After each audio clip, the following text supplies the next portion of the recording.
The choir's final note lingered like incense in the air as sunlight poured through the stained glass windows of Faith River Baptist Church. A rainbow of divine color danced across the worn wooden pews, resting on the bowed heads of the faithful. At the pulpit stood Pastor Elijah Cole, Bible in one hand, confidence in the other. He was the kind of man people listened to, not because he demanded it, but because he didn't have to. His voice held weight, a deep baritone molded by hardship and holiness. Every syllable seemed dipped in honey and fire. God doesn't abandon us in the desert, Elijah boomed, pacing slowly. He leads us through it. Marlene Cole sat in the front pew, spine straight, hands folded in her lap. A string of pearls hugged her neck, a gift from Elijah on their 10th anniversary. Her eyes shimmered with admiration. But beneath the practiced smile lay something else. Fatigue, restraint, the kind that comes from keeping secrets that aren't yours to tell.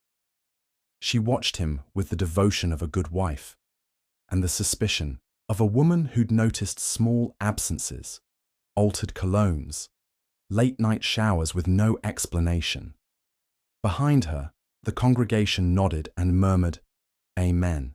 But one person didn't lower her gaze. Delilah Monroe sat at the organ, black curls cascading over her shoulders like ink spilled on satin. She wore a modest dress, but nothing about her was modest. When Elijah's eyes flicked briefly in her direction, something electric pulsed in the room. It lasted less than a second, but Marlene saw it.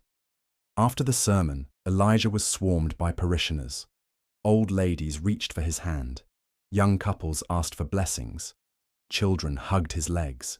He handled it all with gentle charm, like a shepherd among sheep. Marlene stood quietly beside him, smiling when needed, nodding politely. Her role wasn't to shine, only to reflect his light. "Beautiful message today, Pastor," Delilah said, approaching with folded arms and a hint of something impish behind her eyes. The desert metaphor was moving. Elijah chuckled, warm but guarded. "Thank you, Miss Monroe. Your playing always lifts the spirit." Marlene glanced sideways. A subtle exchange passed between them, not in words, but in tone, posture, proximity. Delilah didn't touch him, but she stood close enough to make it feel like she did. The ride home was quiet. Their modest two-story house sat nestled beneath oaks, white siding and red shutters pristine, a picture of grace. Inside, Marlene went straight to the kitchen, removing the roast from the oven with mechanical precision. Elijah loosened his tie and turned on the television. A Christian talk show murmured in the background, but neither listened. She broke the silence first. "You look distracted today." Elijah looked up. "Did I?" "Yes," she said without turning. "Like your mind was somewhere else." A pause. "Maybe I'm just tired." She set the roast down, wiped her hands on a towel, and looked at him. Really looked at him. The man she'd married 15 years ago was still there, but faded in places, worn thin by ambition and distance. "You're working too hard," she said gently. "Maybe you need a break." Elijah offered a tight smile. "God doesn't take breaks. Neither can I." She nodded, lips pressed tight. The roast steamed between them like a peace offering neither of them dared touch. That night, as Elijah slept beside her, breathing slow and even, Marlene lay awake, eyes on the ceiling. She thought about Delilah's voice, her presence, the way Elijah had glanced toward the organ, and the way Delilah didn't flinch. It wasn't proof, but it was something. As the moonlight crept through the curtains, a seed took root in her chest, a quiet, painful bloom of doubt. She didn't know it yet, but everything holy was about to unravel. Delilah Monroe always arrived early. Sunday mornings, Tuesday rehearsals, Wednesday prayer nights. She was there before the doors were even unlocked, her fingers already twitching for the keys. There was something sensual about the way she played the organ. The music didn't just fill the sanctuary. It lingered, clung to the pews like perfume. She told herself it was for God. But some notes were for Elijah. Delilah was 32, newly divorced, and quietly infamous. Her ex-husband had left town the same week the ink dried on the papers, muttering words like witch and devil in silk. The women at church smiled thinly at her, but clutched their husbands tighter during service. She didn't care. She wasn't there for approval. This morning, she played something soft, haunting. Her hands moved like water, gliding over the ivory. Elijah watched from the side of the pulpit, just for a moment. And in that moment, her pulse changed. Behind her, she felt the weight of Marlene's stare, cold, measuring. After the final hymn, Delilah found herself alone in the choir loft. She liked lingering, letting everyone else clear out first. But today, she wasn't the only one who lingered. Elijah. Her voice was quiet, but it echoed between them. He stepped closer, still wearing his robe. I told you not to use my name here. She turned, one eyebrow raised. Afraid someone might think the pastor's human? I'm afraid someone might get hurt. Delilah stepped forward, closing the space. You kiss me like a man who isn't afraid of anything. He didn't answer. The silence between them said enough. But the door creaked open downstairs, and both froze. A beat later, it slammed shut again. Just the wind, maybe. Or maybe not. Elijah stepped back. This can't keep happening. It already is, she whispered. That night, Marlene sat curled in the armchair with her laptop glowing. In the dark, Elijah was in the shower. Again, late, again. The water thundered behind the door, drowning out every thought. Except one.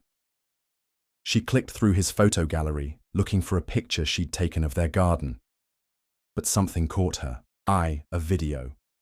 She pressed play. The frame was shaky, filmed by accident, probably. A brief clip of Elijah sitting on the church steps in his robe, laughing. Delilah's voice behind the camera. Say it again, Pastor. Then a kiss, not seen, but heard. Marlene's stomach flipped. Her thumb hovered over the delete button, then pulled back. She closed the laptop. She didn't cry. She didn't scream. She just stared into the dim room, one hand on her chest like she was praying, or trying to keep her ribs from cracking open. Delilah couldn't sleep.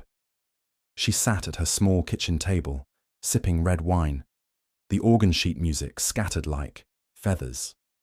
She kept thinking about Elijah's eyes, the way he softened when no one was watching, the way he stiffened when someone was. She wasn't stupid. She knew this wouldn't end with a wedding ring or a white dress. But that didn't stop the want. The danger made it sweeter. She looked at her phone. One message sent, unread. She knows. Be careful. No reply. She leaned back in her chair, staring at the crucifix hanging above her stove. Even Christ had someone betray him. She wondered if she already had. The sanctuary was always quiet after dark. No choirs, no footsteps, no whispered prayers. Just the groan of aging wood and the low hum of silence. It was the kind of silence that amplified everything unspoken. Marlene stood at the back of the church, barely breathing. She had followed him. No plan, no shoes. Just instinct, and a rising ache she could no longer ignore. Elijah's car had been parked out front for over an hour. The lights inside were dim, but she saw movement, a flicker of shadow between the altar and the front pew. And then, laughter. Soft. Feminine. She moved quietly, her heels in her hand, heart thudding like a drumbeat in her throat. Through the stained glass window, she caught a glimpse. Elijah standing at the front, his arm outstretched. Delilah leaned into him, one hand on his chest, the other slipping behind his neck. Marlene's breath hitched. Her world narrowed. It was true. She didn't cry. Not yet. Instead, she stood outside like a ghost watching her own life from the afterlife. The church, once her home, her safety, had become the setting of a betrayal too sacred to speak of. Years ago, when Elijah had first taken over as pastor, Marlene had believed in miracles. She was the one who pressed his robes each Sunday, the one who clipped newspaper articles about his outreach programs, the one who knelt beside him when they tried, and failed, to have a child. She had believed his calling was theirs, until it wasn't. The distance started small. Missed dinners, silent car rides, a sudden fixation on his appearance, a new cologne she didn't buy. Now she had the answer she hadn't dared name. Elijah returned home after midnight. Marlene sat alone at the dining table, the lamp casting long shadows across her untouched dinner. He paused in the doorway, surprised to see her awake. "You're up," he said simply. "Couldn't sleep." He loosened his tie, walking past her. She didn't look up, just traced the edge of the tablecloth with one finger. "You were at the church?" she asked, voice steady. He paused. "Yeah, sermon prep. Needed quiet." Elijah turned to look at her, reading the temperature in the room. "Everything all right?" Her eyes met his, soft but sharp. "Do you love her?" Silence. That was all the answer she needed.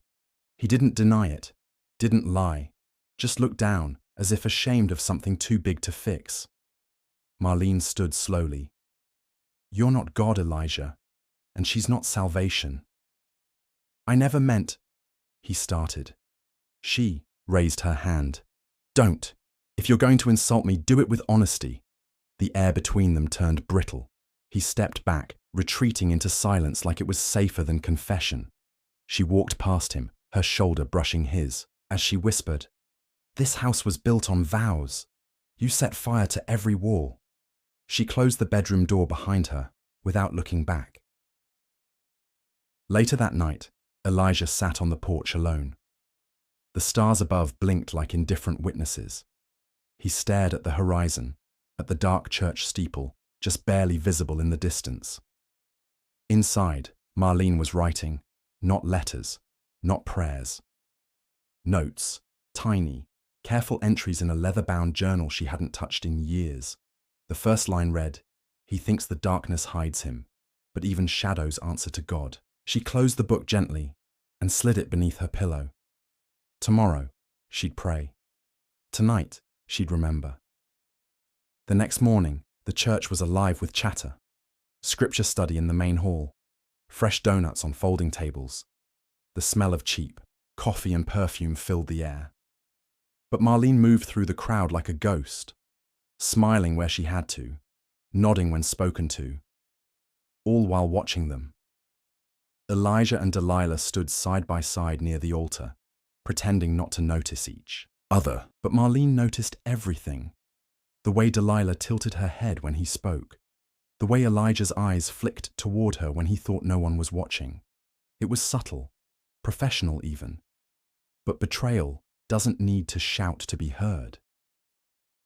That afternoon, Marlene stood alone in the church kitchen, her hands plunged into soapy water. Dishes clinked softly. Her pearls rested in a bowl nearby. She hadn't worn them today. Didn't feel like pretending. Ruth Langley, the oldest and most talkative church elder, appeared in the doorway. "You okay, sweetie?" Ruth asked. "You seem pale." "I'm fine, Ruth." Marlene forced a polite smile. "Just a little tired." Ruth stepped closer, dropping her voice. "I've heard whispers about Elijah and that Monroe girl." Marlene turned slowly. "Whispers? You know how people talk," Ruth said, gently wringing her hands. "Sometimes they see things they shouldn't. But sometimes," she paused, "sometimes God allows us to see what we need." Marlene stared at her for a moment, then nodded. "Thank you, Ruth." After she left, Marlene poured out the dishwater. Her hands were shaking. Whether it was rage or relief, she couldn't tell. But something inside her shifted. Not like a crack, but like a foundation sinking. He wasn't just cheating, he was mocking her. In God's house. Their house. At home, Marlene retrieved the leather journal from beneath her pillow. She flipped past her earlier entries, short bursts of pain, and began a new page. If betrayal is a sin, then survival must be too. I'm tired of asking forgiveness for things I didn't break. She closed the book gently. Then she opened her laptop. The search bar blinked. Fastest acting poisons. She hesitated, fingers hovering. The absurdity of the moment struck her. A pastor's wife, searching for death. But absurdity didn't change truth, and truth had stopped being holy. She clicked enter. Over the next week, Marlene changed. She cooked Elijah's meals with more care than ever. She kissed him goodbye at the door. She laughed softly when he complimented her cooking, even though his eyes never met hers anymore. And every night, she wrote in her journal. She visited a farm supply store outside of town, told the clerk she was battling moles in the garden, walked out with 2 unlabeled bags. In the mirror, her reflection had hardened. Her eyes were sharp, her smiles tight. She had become someone new, someone born not of love, but of war. One night, as Elijah stepped into the house, the scent of roasted chicken filled the air. "You're early," Marlene said sweetly. Meeting got cancelled. He set his briefcase down and sat at the table. "This smells amazing." She plated the food, glass of red wine in hand. "I thought we could eat together," she said. "Like we used to." He looked up, surprised. "You okay?" "I'm just tired of being alone." They ate in silence, candlelight flickering between them. Marlene watched him chew, watched his throat move when he swallowed. But not yet. She wasn't ready yet. She needed him to suffer first. She needed him to know she knew. Sunday morning sunlight streamed through the stained glass in fractured beams, but it did nothing to warm the chill in Marlene's spine. She stood at the rear of the sanctuary, her gaze fixed on the choir loft above. Delilah Monroe was already seated at the organ, fingers gliding over the keys with seductive grace. She played like someone who wasn't just performing, she was confessing. And Elijah. He stood tall at the pulpit, the Bible open, voice rich and commanding. But his sermons had changed. Gone was the fire and brimstone conviction. Now his words trembled at the edges, as if sin sat too close to his own tongue. Marlene watched it all. The subtle nod Delilah gave when he glanced up, the slight curve of her smile when he said, "Forgiveness." It wasn't flirtation anymore. It was a language, and they spoke it fluently. After the service, a girl approached Ruth Langley near the back pews. Barely 15, wearing a choir robe 2 sizes too big, she looked like a ghost trying to stay invisible. "Miss Ruth," she whispered. Ruth turned, kindly as ever. "Yes, child." "I saw something." The girl's eyes darted toward the organ. Delilah had already left. "Last Wednesday night, after practice. I forgot my phone, so I went back upstairs," the girl said, hands trembling. "I heard them, Pastor Elijah and Miss Delilah, in the storage room. They were—" She paused, cheeks burning. "Kissing." Ruth blinked. "Are you sure, sweetie?" The girl nodded. She giggled, said he smelled like holy sin. "I didn't know what to do." Ruth put a hand on the girl's shoulder. "You did the right thing, telling me." But neither of them noticed Marlene nearby, half hidden behind the tall ficus tree, frozen. She hadn't expected confirmation. Not like this. Not from a child. The pain came slow.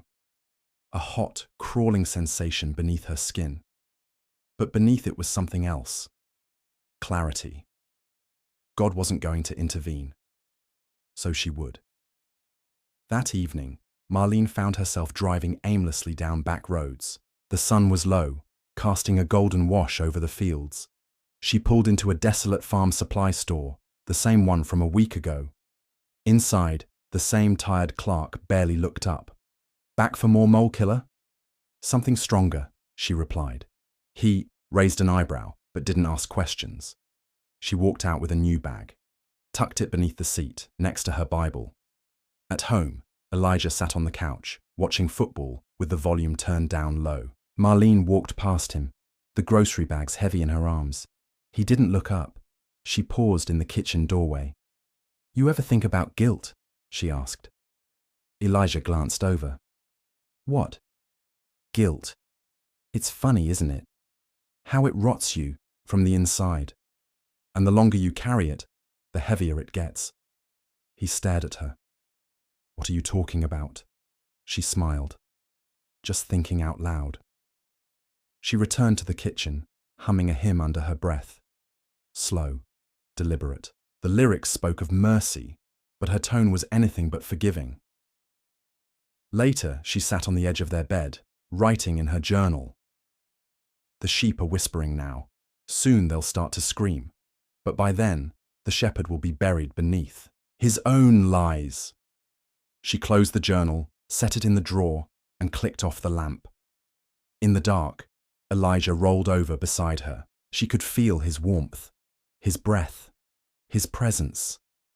And yet, it felt like sharing a bed with a corpse. The table was set for two.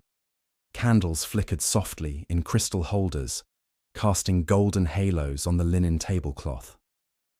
Marlene placed the wine, glasses with careful precision, like setting a trap. She wanted to look beautiful. It was Elijah's favorite meal: rosemary chicken, mashed potatoes with garlic butter, and peach cobbler cooling by the window. The house smelled like memories, but none of them were good.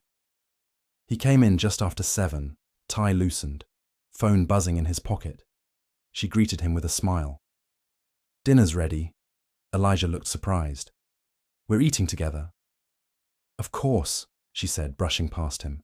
"It's been too long." He sat. The silverware gleamed under the candlelight.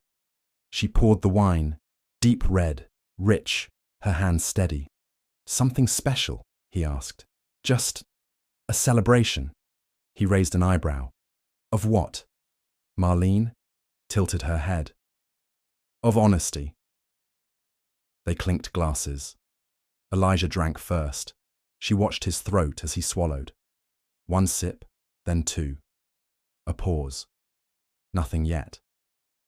She served the food, placing the plate in front of him like communion. He smiled. "This looks amazing. Eat while it's hot." They chewed in silence. The only sound was the clink of cutlery and the low hum of cicadas outside.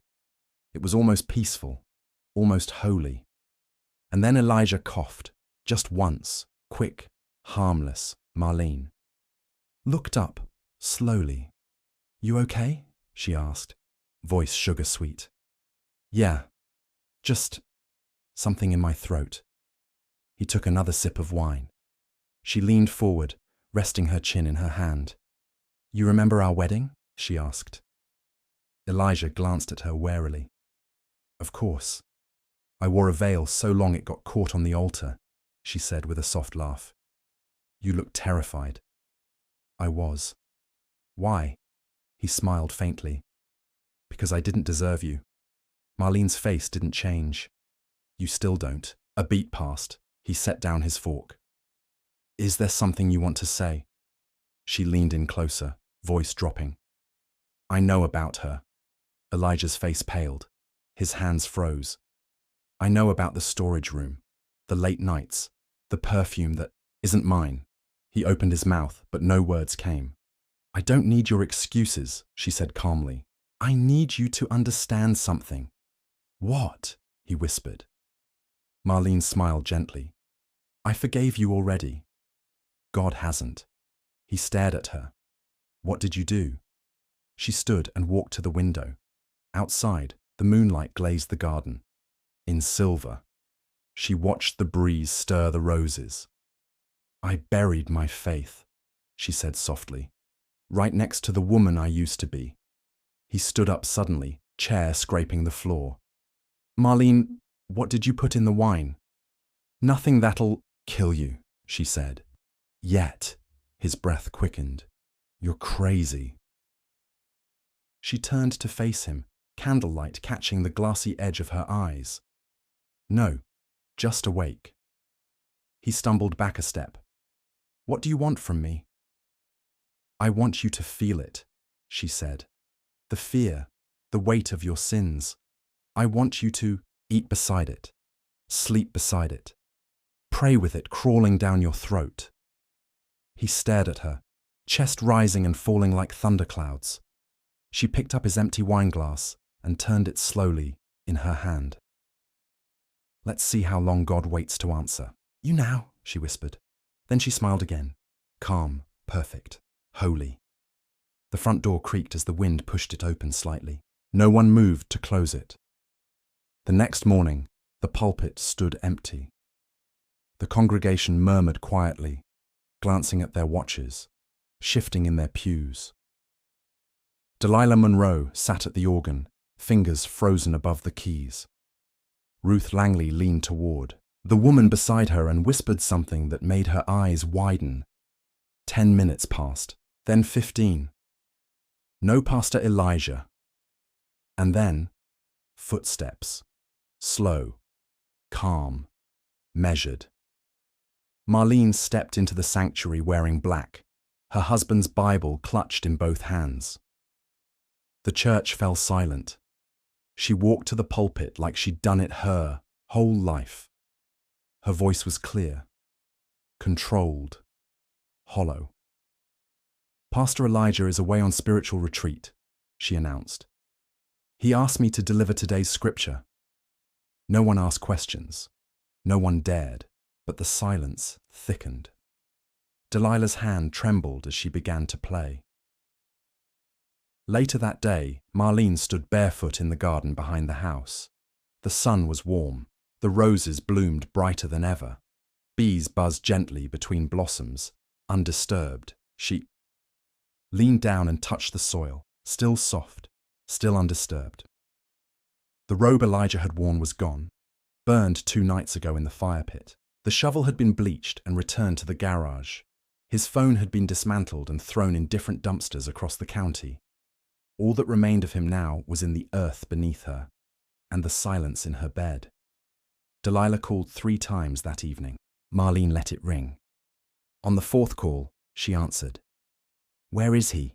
Delilah asked. Marlene smiled. He left. What do you mean left? He didn't say anything to me. Maybe you weren't as special as you thought. A pause. You're lying, Delilah whispered. You would know about that, Marlene replied. Wouldn't you? The call ended in static. Marlene stared at the screen a moment longer, then tossed the phone into the sink and turned on the garbage disposal. It screeched, sparked, then died. At church the next day, Marlene stood near the back as members gathered in nervous circles. Someone had reported Elijah missing to the local sheriff. The board scheduled a meeting. Ruth pulled Marlene aside. Have you heard from him? Marlene blinked. No. Just the message he left. He didn't say where he was going. He said he needed distance. Time with God. Ruth nodded slowly, unconvinced. He ever mention trouble? Ruth asked delicately. Marlene's voice was steady. We all have demons, Ruth, but Elijah knew how to pray through them. She smiled gently. Now it's our turn. That night, Marlene sat at the kitchen table, writing in her journal. I walked into the lion's den and came out clean. They will never know the roar was mine. She closed the book, placed it beside the Bible, and poured herself a glass of untouched communion wine. Upstairs, the bedroom was colder now, quieter, but for the first time in years, she slept through the night. Miles away, a deputy knocked on Delilah's apartment door. She answered with puffy eyes and stained cheeks. Miss Munro, he said, mind answering a few questions? She hesitated. About Elijah? Yes. And about your relationship with him? Delilah nodded, voice shaking. I didn't do anything to him. The deputy wrote that down. Behind her, the apartment smelled like stale perfume and spoiled roses. A glass of wine sat untouched on the counter. The deputy looked past her. Did he ever say he feared for his life? Delilah's eyes filled. No, but maybe he should have. Delilah Monroe had never felt more alone in her life. The pews were empty, the organ untouched. Elijah's voice no longer echoed through the halls of faith River Baptist. And Marlene's voice, calm, poised, almost smug, now filled the pulpit like she'd been waiting her whole life for that crown. Delilah watched her from the balcony during service, hands folded so tightly her knuckles ached. He didn't just leave. He wouldn't. Not without her. Not without a goodbye. Not without a reason. And if Marlene Cole had anything to do with his silence, Delilah would find out. It began with a phone call to a name she never thought she'd dial again. Marcus Dale, a former detective turned private investigator. Gruff, skeptical, and always too blunt for polite company. They'd met during her divorce when she suspected her ex-husband of hiding assets. He found the truth back then. She hoped he still could. When he arrived at her apartment, Marcus didn't waste time. "What am I looking for?" he asked, notepad already out. "Elijah Cole," she said. "He's missing, and his wife is lying." Marcus raised an eyebrow. "You two were involved?" Delilah didn't blink. "We were in love. He told me he wanted out. Of the marriage, of the church. All of it." Marcus jotted it down. "Did he ever say he feared for his safety?" "No, but he should have." Marcus started small. Background checks, public records, digital footprints. Elijah's phone was deactivated. Bank accounts untouched. No travel bookings. It was like he vanished. He spoke to the church board. Members claimed Elijah had taken a sabbatical. No official email, no announcement. Just Marlene's word. Ruth. Langley's interview was more revealing. "I loved Elijah," she said. "He was a good man. But even the good ones fall." When asked about Marlene, Ruth lowered her voice. "She's strong. Too strong, if you ask me. Always watching. Always quiet. Like she's listening to something no one else can hear." One morning, Marcus parked across from the Cole house, waiting. It was early, 6:12 a.m. The sun barely touched the tips of the trees. Marlene stepped into the garden with a mug in hand, kneeling beside the rose bushes. She touched the soil, watered, waited. She looked peaceful, too peaceful. The yard was pristine, but something about it bothered Marcus. The roses, freshly planted, too evenly spaced. New soil in patches, earth that hadn't settled. He snapped a photo. Later that day, he returned to Delilah's apartment. "She's tending that garden like it's sacred," he said. Delilah's eyes narrowed. "Elijah used to do that. She hated those roses," said. They made her sneeze. Marcus looked at her. "If I told you I had a bad feeling about that flower bed, would you let me keep digging?" "Dig," Delilah said. "Dig until the roots bleed." That evening, Marlene stood on her porch with a cup of tea, watching the horizon. She could feel it. Something in the air shifting. A disturbance in the silence she had worked so hard to build. The wind carried voices she didn't recognize, footsteps that weren't hers. Someone was coming. She walked to the garden and touched the soil again. Still cool, still quiet. But for how long? Across town, Marcus filed a formal request for a search warrant. The clerk hesitated. "You think she buried him?" "I think," Marcus said. "Someone should have asked that question 2 weeks ago." The garden looked beautiful that morning. Perfect rows of crimson roses, their petals thick with dew, caught the early light like rubies. Marlene stood barefoot in the grass, robe trailing in the breeze, her hands gently brushing over each bloom. She whispered to them softly. Words only the soil could understand. Inside the house, a knock shattered the stillness. 3 sharp raps. Measured, official. She didn't flinch. She turned slowly, stepped through the door, and opened it. Marcus Dale stood on the porch, badge clipped to his belt, warrant in hand. "Mrs. Cole," he said, "we need to ask you a few questions, and I'll need access to your property."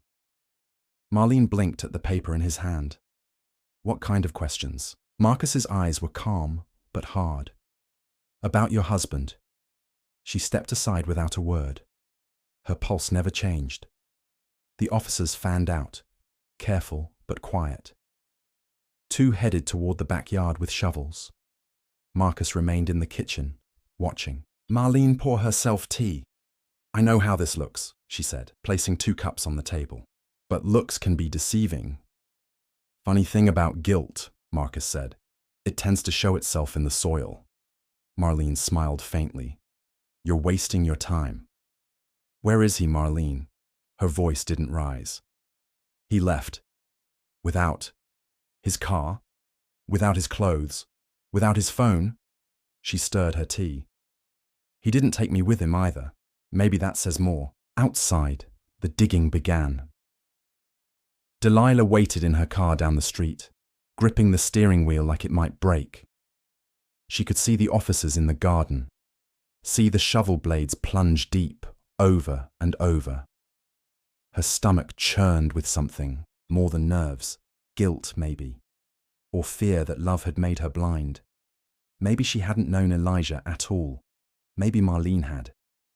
The first shovel hit something solid just after 11:37 a.m.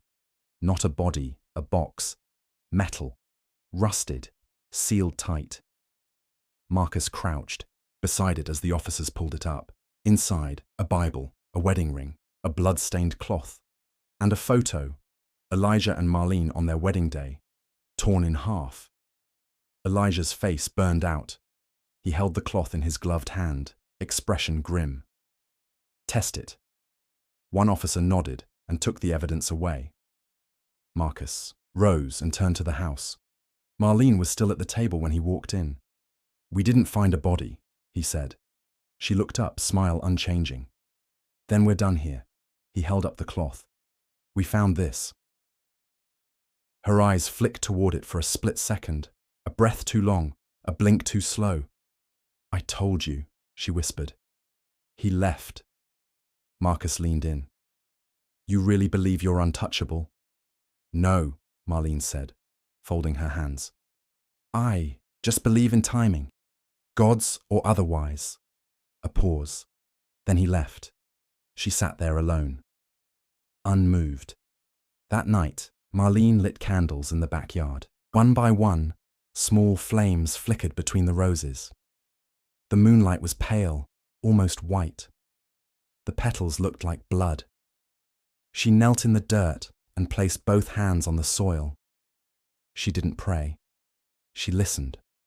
And beneath the surface, far deeper than any shovel had reached, something shifted, not loudly, but enough. She closed her eyes and whispered, You're still with me, aren't you? No answer, but she smiled anyway. Because silence, real silence, doesn't breathe, and this silence did. The town woke to headlines that struck like thunder. Search widened in disappearance of beloved Pastor Elijah Cole. Wife under. Scrutiny amid cult rumors. Authorities discover disturbing shrine in pastor's garden. Faith River wasn't just whispering anymore, it was screaming. Marlene stood in front of the mirror, adjusting her pearl earrings. She hadn't worn them since the night she decided he deserved to die. Now they felt ceremonial, a crown for a queen, no longer hiding her madness or her devotion. Downstairs, reporters gathered at her fence. She ignored them. She walked to the garden. She always did.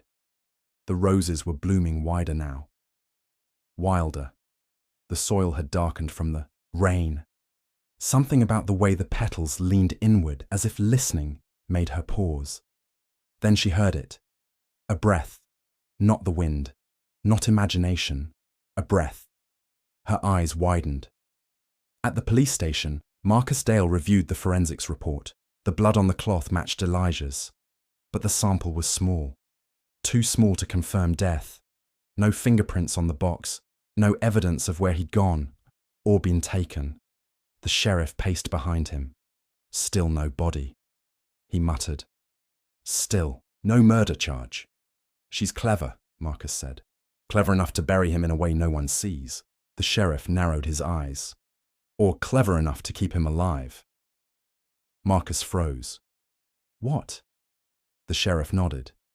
We traced a local purchase from her credit card. Unregistered cabin, 5 miles outside of town, bought under her maiden name. 2 months ago, Marcus grabbed his keys. Delilah was sitting in the back pew of the church, staring at the pulpit. Empty again. She hadn't cried in days, but her heart was splitting open, not just with grief, but with rage. At Elijah, at herself, at the church that had covered for a lie so big it swallowed everyone whole. She stood and made a choice. She walked out of the church and headed to the coal house. Marlene was in the backyard, humming softly to the roses, when the gate creaked open. She didn't turn. "I know what you did," Delilah said, voice trembling. "You don't know anything," Marlene replied calmly. Delilah stepped closer. "You killed him. You couldn't keep him, so you destroyed him." Marlene rose slowly, hands still caked with dirt. "You think you were special," she whispered. "You were a phase. I was his calling. You're sick. I'm anointed." Delilah looked down at the rose bushes. One in the middle stood taller than the rest, vibrant, towering, unnatural. Delilah stepped forward. Marlene blocked her path. "You need to leave." But before Delilah could answer, headlights swung across the yard. Marcus, 2 deputies, guns drawn. "Step away from her, Mrs. Cole," Marcus called. Marlene didn't move. "I want a shovel," she said. "What?" Marcus barked. "I want you to dig, right here, where he asked me to plant his ashes." Marcus hesitated, then nodded to the deputy. They began digging. Marlene watched, hands trembling. 6 inches down, then a foot. Then, a wooden box. They opened it. Not bones, tapes, cassette recordings. Labeled Confessions, Pastor Elijah Cole. Sermons unreleased, private only. For Marlene, if they come. Marcus played one. Elijah's voice filled the air, ragged and panicked. "If you're hearing this, I'm gone. Not by God's hand, but hers." Gasps. Delilah collapsed to her knees. Marlene didn't cry. She just laughed. Slowly, softly. "I told you," she whispered. "He never left me." Then the cuffs closed around her wrists. 6 weeks later, the town of Faith River sat under a grey sky, as if the heavens had finally bowed their heads in mourning. The church remained closed. The rose garden was gone, dug up, sterilized, sealed with police tape and shame. And still, people whispered. In barbershops, in Bible study, in the aisles of the grocery store.